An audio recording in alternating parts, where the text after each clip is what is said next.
Hello friends. आज हम बात करने वाले हैं क्लास 12th का जो हमारा चैप्टर नंबर 1 चल रहा है, पुष्पी पादपों में लैंगिक जन्म। हम आज उसकी एक और नई क्लास लेकर आए हैं। इस क्लास के अंतर्गत हम पढ़ने वाले हैं जो बीज हैं और जो फल हैं उनका निर्माण किस तरह से होता है। तो जो हमारे पुष्प होते हैं द्विलिंगी पादपों में, जो पुष्प हैं, पुष्प का कौन सा भाग फल बनता है, कौन सा भाग बीज बनता है। तो हमारा आज का मुख्य जो टॉपिक रहेगा वो हमारा टॉपिक बीज एवं फल का निर्माण ही रहेगा। तो हमारा जो टॉपिक है आज, बीज एवं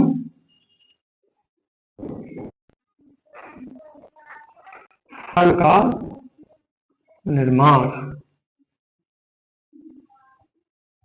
फॉर्मेशन ऑफ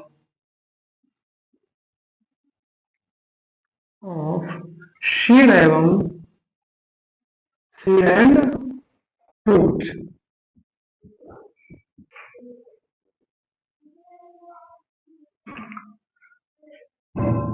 तो फ्रेंड्स, हम इस टॉपिक को दो भागों में पढ़ने वाले हैं। बीज का निर्माण पहले पढ़ेंगे, उसके बाद हम फल का निर्माण पढ़ेंगे।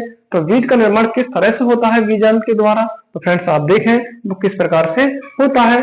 तो फ्रेंड्स हम लिखेंगे बीज, सीड के नाम से जाना जाता है। तो फ्रेंड्स इसका जो डेफिनेशन है वो इस प्रकार से है, द्विलिंगी पादपों में बीजांड, द्विलिंगी पादपों में बीजांड में अनेक परिवर्तनों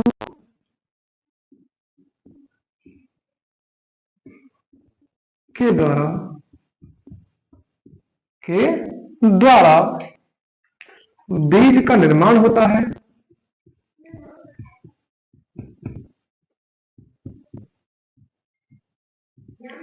बीज का निर्माण होता है। बीजांड के बाहर पाई जाने वाली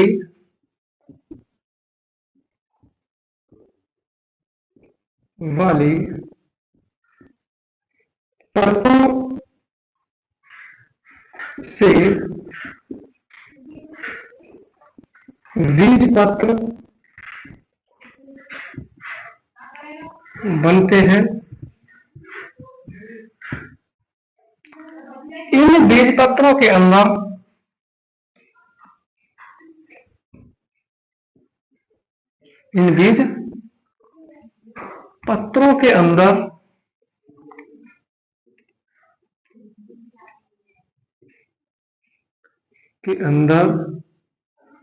पोषण भरा रहता है,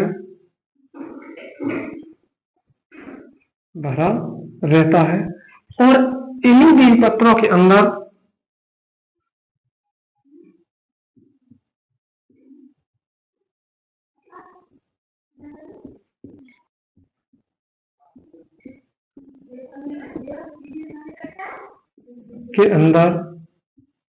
बीज बनता है तथा इनके बीजावरण से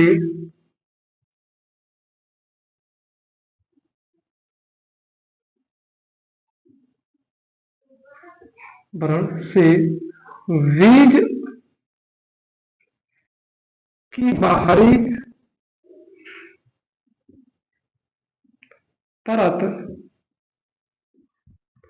की बाहरी परत या वाह चोल बनती है।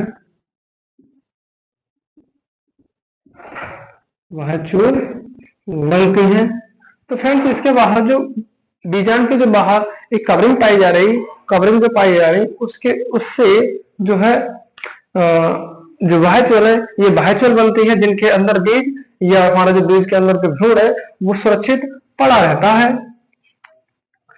भ्रूण सुरक्षित पड़ा रहता है। बीज के निर्माण के बाद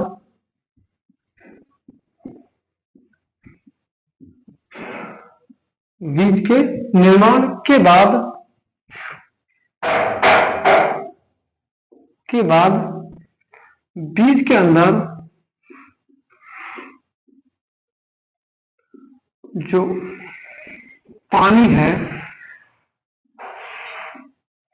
वह सूख जाता है,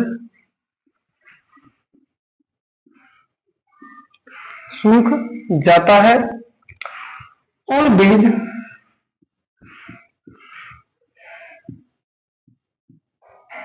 प्रसुप्त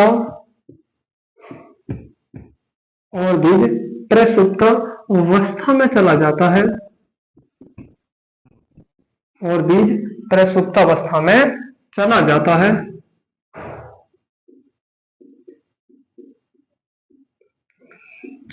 है, तथा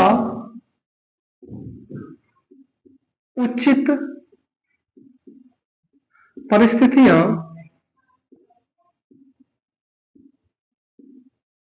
मिलने पर ये बीज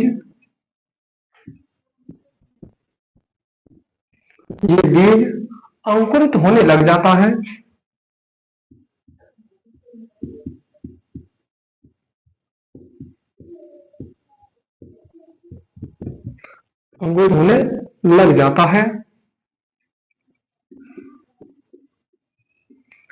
फ्रेंड्स हम बात करें तो इस बीज के लिए या अंकुरित होने के लिए कौन कौन सी उचित कंडीशन या उचित परिस्थितियां हो सकती हैं। जैसे कोई बीज है, इसे हम मिट्टी के अंदर डालेंगे और मिट्टी कैसी होनी चाहिए, मिट्टी नमी युक्त होनी चाहिए, ताकि जो बीज है बीज फूल जाएगा और फूलने के कारण इसके अंदर जो भ्रूण पाया जा रहा था वो एक्टिव होकर जर्मिनेट या अंकुरित होने लग जाता है। तो क्या लिखेंगे हम, तथा उचित परिस्थितियां मिलने पर ये बीज अंकुरित होने लग जाता है। ये उचित परिस्थितियां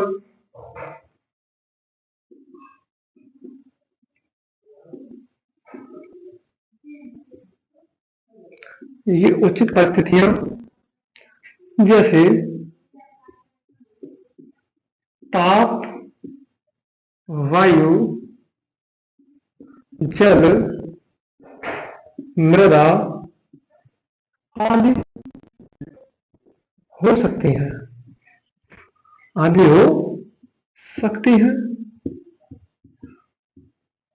तो फ्रेंड्स इस प्रकार से जो बीजांड है और बीजांड के द्वारा बीज फल का निर्माण बीजांड से बीज का निर्माण होता है। तो एक बार और हम समझ लें इसे। तो फ्रेंड्स जो द्विलिंगी पादप हैं, यह हम बोले कि ऐसे पुष्प जिनके फ्लावर पे मेल और फीमेल पार्ट दोनों एक ही पुष्प पर पाए जा रहे हों, ऐसे पुष्पों को बोलते हैं हम द्विलिंगी पुष्प। और द्विलिंगी पुष्प से जो बनने वाले बीज हैं उन्हें द्विलिंगी या डाइकोट्स सीड्स के नाम से भी जानते हैं हम। तो फिर हम देखें इस प्रकार इसमें तो जो बीज का निर्माण है, जो द्विलिंगी पादप है उनमें बीज का निर्माण, द्विलिंगी पादपों में बीज द्विलिंगी के जो पादपों के जो बीजांड होते हैं, बीजांड इस तरह से हमने फ्रेंड आपको समझाई भी, जैसे हम पिछली क्लास में पढ़ चुके हैं। बीजांड संरचना कुछ इस तरह से है, 3 सेल्स ऊपर 3 नीचे की तरफ, बीच में 2 ध्रुवीय केंद्रक, ये बीजांड की संरचना है। बीजांड में अनेक परिवर्तन क्या आते हैं कि इनमें जो समसूत्री विभाजन के द्वारा अपनी जो बीजांड है इसमें बहुत सारे परिवर्तन आएंगे, यानी सेल डिवीजन चलेगा। और किस प्रकार का समसूत्री डिवीजन चलेगा, तो उसमें अनेक परिवर्तन आएंगे इसके अंदर। परिवर्तनों के द्वारा बीज का निर्माण होता है। तो फ्रेंड्स एक परिपक्व जो बीज है वो बीजांड में अनेक परिवर्तनों के द्वारा वो बनता है। बीजांड के बाहर पाई जाने वाली फ्रेंड्स, बीजांड के बाहर भी कवरिंग पाई जा रही है, इस तरह से कवरिंग पाई जा रही है। परतों से बीज पत्र बनते हैं, जो फ्रेंड्स आपने देखा भी होगा, जो बीज में हमने आप देखा होगा अपने डाइकोट्स प्लांट्स या जो 2 बीज पत्री पादप है, जैसे मटर में 2 बीज पत्र पाए जाते हैं। अगर हमने तोड़े तो बीच में से 2 भागों में आसानी से डिवाइड हो जाता है, तो इन्हीं को बोलते हैं हम 2 बीज पत्र या 2 बीज पत्र बोलते हैं मैंने। तो इन्हीं के द्वारा जो है बीज पत्रों का निर्माण होता है। और इन्हीं फ्रेंड्स हम बात करें आगे इसी में, तो इन्हीं बीज पत्रों के अंदर जो भ्रूण है वो स्वच्छ पाया जाता है।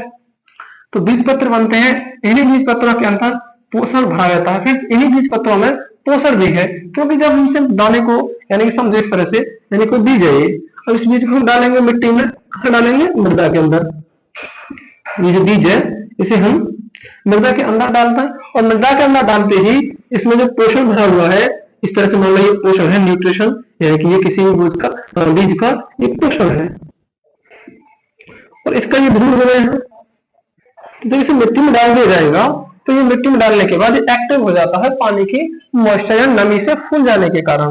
तो इसका जो धूल बाहर आने लगेगा, और इससे जो धूल है जब तक इसमें जड़ नहीं होगी वो इससे पोषण प्राप्त करता रहेगा। तो इन्हीं बीज पत्रों के अंदर बीज बनता है, तथा इनके बीजावरण से बीज की बाहरी परत, तो इनका जो बीजावरण का बाहरी जो आवरण पाया जा रहा था, जो बीज की चोल होती है, आपने देखा भी होगा, जो बीज के बाहर जो कवरिंग होती है वो किसकी बनी हुई होती है? बीजावरण के अंदर जो बाहर परतें पाई जा रही हैं, या इन्हें हम बाह्य चोल के नाम से भी जानते हैं। बीज के निर्माण के बाद बीज के अंदर जो पानी है, फ्रेंड्स, इसमें जो शुरुआत में बीज बनता है फल के अंदर, इसमें पानी की अधिक मात्रा पाई जाती है। लेकिन जैसे ही ये फल के बाहर चला जाता है तो कुछ समय बाद ये, आप ऐसे मान लो कि जो सूरज की गर्मी है उससे इसका जो पानी है वो सूख जाता है, और इसी पानी को जो सूख जाने की अवस्था को हम बोलते हैं, यानी पानी सूख गया है बीज से, तो इस अवस्था को बोलते हैं प्रसुप्तावस्था, यानी कि बीज जो है प्रसुप्तावस्था के अंदर चला जाता है। फिर ध्यान रखना, बीज का जो प्रसुप्तावस्था में चला गया है वो बीज खराब नहीं हुआ, उसके अंदर जो भ्रूण था वो एक तरह से ऐसा समझो कि वो चुपचाप आराम से पड़ा है। कब तक पड़ा है? तब तक कि उसे उचित कंडीशन में मिल जाए, जैसे कि ताप वायु और ताप वायु जल मृदा आदि में मिल जाए, तब तक वो यूं का तो ही भ्रूण बीज के अंदर चुपचाप से पड़ा रहेगा, और इसी अवस्था को बोलते हैं प्रसुप्तावस्था। तो फिर हम आगे देखें, तथा उचित परिस्थितियां मिलने पर ये बीज अंकुरित होने लग जाते हैं। उचित परिस्थितियां क्या है हमने आपको बताया भी है, जैसे ताप वायु जल मृदा आदि। तो ये बीज के लिए उचित परिस्थितियां, इन परिस्थितियों के मिल जाने पर ये जो बीज है अंकुरित होने लग जाएगा, और अंकुरित होने के बाद ये बीज नए पौधे का निर्माण करेगा। तो फ्रेंड्स, हर पौधे का निर्माण किस प्रकार से होता है?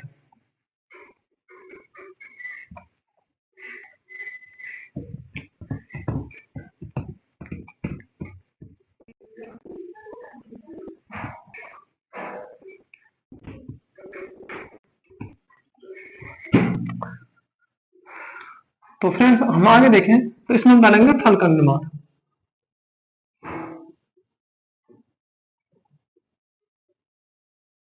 फल का निर्माण, तो हम फल के निर्माण में देखें फ्रेंड्स, तो फल का जो निर्माण है फ्रेंड्स, हम मुख्य रूप से देखते हैं कि जो फल का निर्माण है, जो हम खाते हैं ज्यादातर फल, इन सभी का निर्माण अंडाशय से होता है। तो फ्रेंड्स, जो ज्यादातर फल है उनका निर्माण अंडाशय से होता है। यह हम कह सकते हैं फल का निर्माण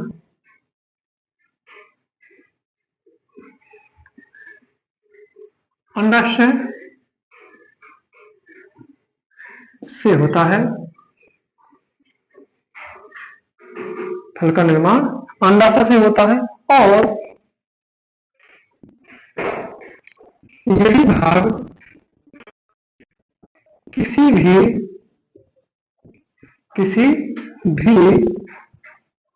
फल का खाने योग्य, किसी फल का किसी भी फल का खाने योग्य फल का निर्माण अंडाशय से होता है, और यही भाग किसी फल का खाने योग्य भी होता है।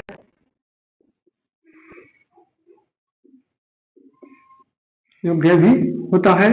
तो फ्रेंड्स, हम जो देखे हैं पिछले क्लास में पढ़े हुए हैं, जो फूली हुई संरचना है उसे अंडाशय के नाम से जानते हैं, और यही अंडाशय फ्रेंड्स, जो बीज है वो बीजांड से बना है, और उसके बाहर जो अंडाशय पाया जा रहा था फूला हुआ, उसके द्वारा क्या बना है? उसके द्वारा जो है फल, ये फल का जो खाने वाला भाग है वो बना है।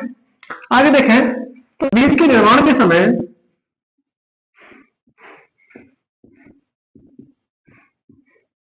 बीज के निर्माण के समय बीज के निर्माण के समय पुष्प के कुछ भाग सूखकर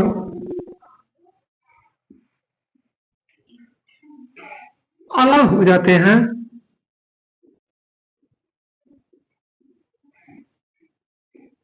जैसे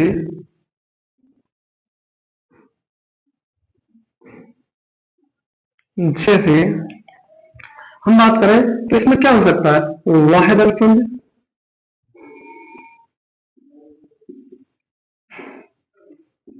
दलपुंज, वर्तिकाग्र, वर्तिका आदि। तो हम एक फ्रेंड्स फल के बारे में जाना है, तो फल जब बन जाता है तो बनने के बाद जो पुष्प के वाहिद दल है जो नीचे लगे होते हैं हरे रंग के, ये भी लगभग सूखकर गिर ही जाते हैं। जबकि जो दलपुंज है ये कई पुष्पों में अन्य अन्य रंग के होते हैं, तो सूख ही जाता शुरुआत में ही, इनका भी काम जल्दी ही खत्म हो जाता है, इनका भी कुछ नहीं रहता। और ये वर्तिकाग्र और वर्तिका जो हम फ्रेंड्स ऊपर पढ़े थे हम, ये वाला जो पार्ट है, ये वाला जो पार्ट है वर्तिकाग्र, ये भी सूख जाता है। ये वाला जो पार्ट था वाहिद दल,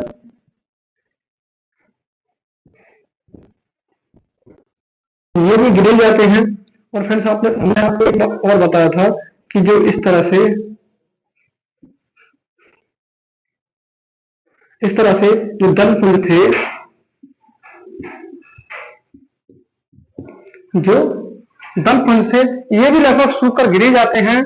तो इस प्रकार के जो अंडाशय है इस वाले संरचना से फल का, ये हम देख सकते हैं फ्रूट का निर्माण होता है। तो हम कह सकते हैं कि जो हम खाते हैं किसी भी फल को हम जब खाते हैं तो फल का मुख्य खाने वाला भाग वो फूला हुआ अंडाशय ही होता है, और अंडाशय के अंदर हम पढ़ चुके हैं बीज का निर्माण होता है, वो भी बीजांड के द्वारा। तो फ्रेंड्स इसमें और आगे हम देखें तो मुख्य रूप से फल भी दो प्रकार के होते हैं, वो कौन कौन से हैं, तो आप थोड़ा और देखें।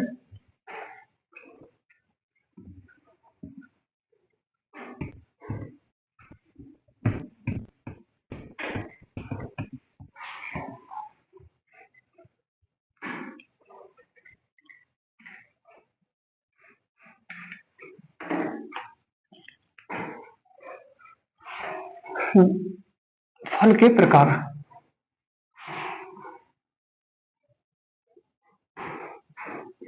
फल मुख्य रूप से दो प्रकार के होते हैं।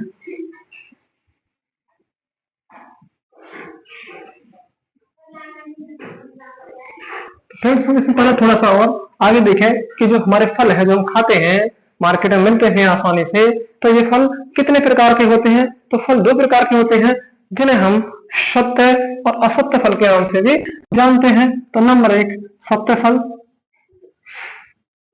और दूसरा है असत्य फल। तो फिर हम इसे देखें तो इसकी जो डेफिनेशन है ऊपर वाले की सत्य फल की मुख्य रूप से इस प्रकार से है, जब फल का निर्माण केवल अंडाशय से होता है तो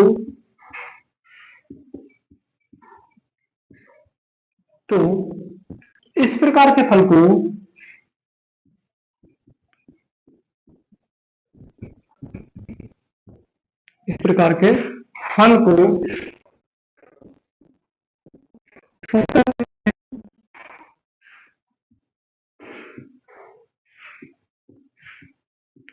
जैसे फ्रेंड्स हमने बहुत सारे मार्केट में ऐसे फल हैं तो सत्य फल है, वास्तव में ज्यादातर फल हमें देखने के लिए जो मिलता है वो सत्य फल ही होता है, जिनका निर्माण अंडाशय से ही हुआ होता है। जैसे आम, तरबूज, खरबूज आदि। जबकि फ्रेंड्स हम असत्य फलों को देखें तो कुछ इस प्रकार के हैं कि जो पुष्प है, पुष्प जो हमने आपको पाठ पढ़ाए हैं वह दलपुंज, जायांग या पुमंग, ये हमको संपूर्ण पुष्प या हम बोल सके संपूर्ण पुष्प जब फल बनाने में भाग लेता है तो इस प्रकार के फलों को असत्य फल जानते हैं। हम इसकी डेफिनेशन इस प्रकार से लिखेंगे, जब फल का निर्माण पुष्प के अनेक भागों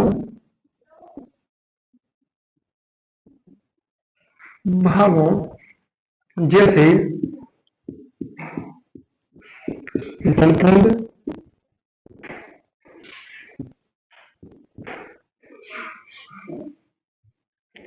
जैसे दलपुंज,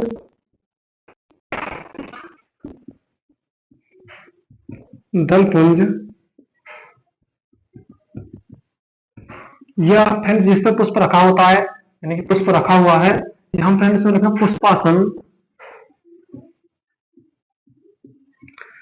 या पुष्प के अन्य भाग।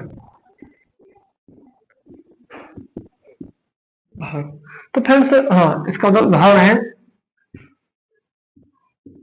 उदाहरण के रूप में हम देखें अनानास, सेब, नाशपाती,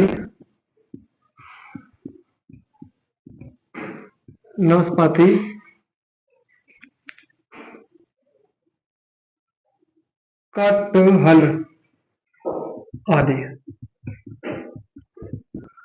तो फ्रेंड्स हम इसमें देखें जो कि असत्य फल है, इसमें जो पुष्प की जो विभिन्न पार्ट है, जैसे कि दलपुंज है, बाह्यदलपुंज है, पुष्पासन है, पुमंग है, जायंग है, पुंकेसर है, परागकोश, जितने भी पार्ट है इनमें से कोई हो सकता है अंडाशय के संग यदि भाग ले रहे हैं फल बनने में, तो इस प्रकार को हम बोल रहे हैं, इस प्रकार के जो बनने वालों को फलों को बोल रहे हैं असत्य फल। इन्हें हम फल के नाम से भी जानते हैं, इनका दूसरा नाम कोटफल भी है। तो फ्रेंड्स इस प्रकार के जो फल है हमारे असत्य फल है, हमने आपको सत्य फल भी बताए जिन्हें हम आमतौर पर ज्यादातर देखते हैं अपने मार्केट में, तरबूज, खरबूज, आम और भी है बहुत सारे। जबकि असत्य फल के रूप में देखें अनानास, सेब, नाशपाती, कटहल, तो इस प्रकार के जो फल को बोलते हैं हम असत्य फल। तो फ्रेंड्स आप बताएं जो हमारी आज की जो क्लास है वो आप कैसी लगी, आप कमेंट करके जरूर बताएं।